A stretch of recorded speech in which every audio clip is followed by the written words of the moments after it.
Ladies and gentlemen, welcome back to the analysis of YOLENO TV. I hope you're well from wherever you're watching this channel. I'd like to start this session by appreciating you so much for making this channel grow. If you wish to support us, just subscribe to our channel and give this video a like. So yesterday, soon after RAILA Odinga came from the trip of the UK, he first organized a lavish birthday party for Mama Ida Odinga. The second event that RAILA Odinga also attended was that burial ceremony of the Mau Mau fighter in NYANDARUA County. So that burial ceremony, there was a lot in that burial ceremony. There was a lot of exchange, verbal exchange, actually verbal political exchange between Gachagua and RAILA Odinga. And I believe you must have watched the news yesterday to probably see some of these happenings in that event. So in this analysis, I want us to go deeper into the analysis of what transpired during that burial ceremony, because there was a lot of heated exchange between the two leaders. RAILA Odinga is the first person who walked to the podium, because according to the organizers, they had given Gachagua alkoni ata new badai. So RAILA is the first person to make his submission. So he gave a brief history of how he had some contact with the Mau Mau fighter and how he helped the Mau Mau fighter. There's a time there he says that the bereaved needed some medical attention na ilikuwa hospitali fulani imekataa. Okay, he has mentioned it. Imekataa until surety. So there was like a deposit of 600,000. So but RAILA says that he had to guarantee ndio admitted. So alieka joke kidogo kusema kwamba Rigiji hakupatikana. So I think that did not sit well with Gachagua, because it was expected that since the freedom fighter comes from the Mount Kenya, then the first person who would have been responsible would have been Rigiji. According to RAILA Odinga, and I think according to public perception, Rigiji would have been the first person to be approached, because he's the one who wants to become the kingpin of Mount Kenya. That's a Mount Kenya wawe chini yake. But it appears as if these freedom fighters have always been depending on RAILA Odinga. This is something that I've noticed. If I go to the case of the late spouse to Dedan Kimathi, there was also almost a similar story where RAILA Odinga was the person who played a key role there. So there is one particular incident that got Gachagua to say that he fears RAILA Odinga. I don't know why he said so, but he was honest. This is because he calls himself a honest person. He was honest. So that was like Gachagua confirming that indeed RAILA is superior to him. He doesn't know. That's why I think ukiona most of the time Gachagua, even if RAILA Odinga is not in the country, he is always mad. These people, Ruto and Gachagua, I don't know that you've noticed, they are always on the defensive.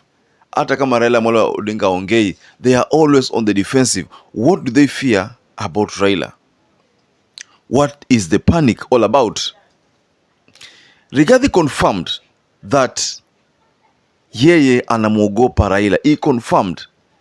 And I have a couple of videos that I want to share with you, ladies and gentlemen, so that you can get the exchange. Because there's something about why Gachagua said, we fear you. But first, let us understand this event for those people who never watched that video. So just check this video. Taking on Azimio leader RAILA Odinga in one of their rare joint meetings in public. Lakini kama wanaweza kuzungumza ni sawa sawa. Sasa Rigiji hakuna mbaya ya watu kuzungumza. Wacha watu wazungumze. Lakini sikiza tu. Prime Minister, my brother, hatukatai salamu. hatukatai maongeo. We fear you. The reason, ulikuja unakapatana na mtoto wetu Uhuru Kenyatta, alikuwa mtu mzuri. Alitupenda. Alitufanyia kazi. Mliposhikana na yeye akageuka. Sisi hatutaki nusu mkati. Mkati gani? Nusu mkati gani?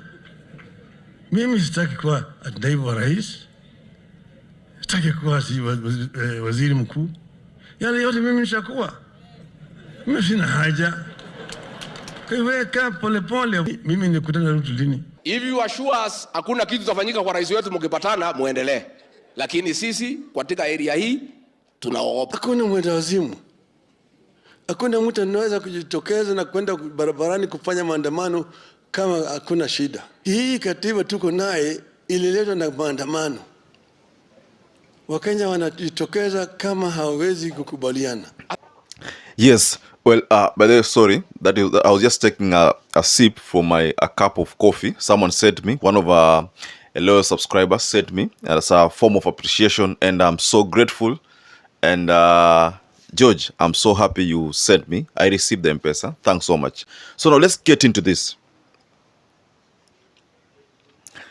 I have noticed, most of this, in fact, ever since this regime took over, I have noticed that the leaders, senior leaders who are supposed to relax, they are always on the defensive.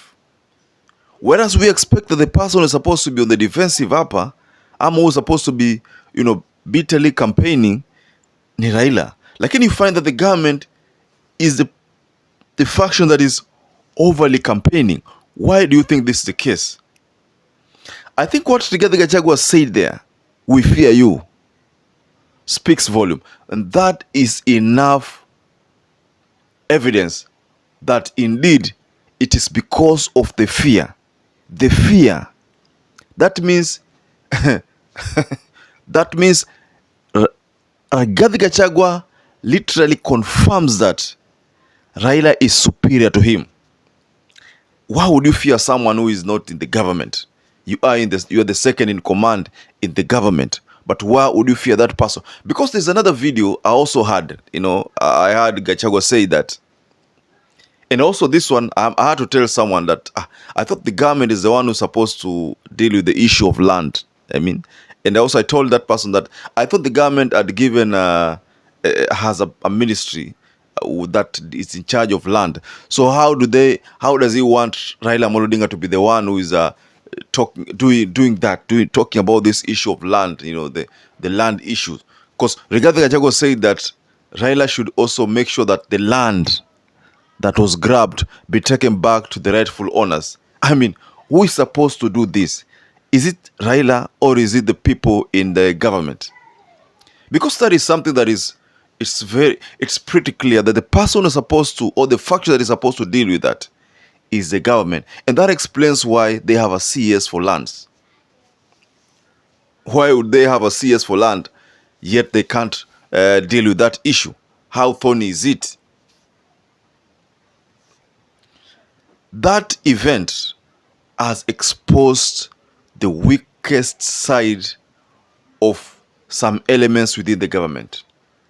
That event has exposed a lot. If you hadn't noticed that it did expose a lot, then I think by now you know. Because if a second in command can say such a thing, why would they do this? I looked at the case of Oparanya's arrest. I didn't want to bring it here in this analysis, but I just wanted to use it. I look at that case of Oparanya arrest, and I think that it's either political, because you know that Oparanya, RAILA, ni kitu kimoja. And the biggest fear within the Western Kenya is that Oparanya can outsmart Mudavadi. There is still those signs, because like I said in my previous analysis, and you already know that the spokesperson of the Luhya nation is Oparanya. That is what the elders confirmed during that meeting of the Mulembe nation, and Atwoli was in attendance. I don't want to talk about that extensively because we already talked about it in like last week. We did an analysis and then we use it as an example.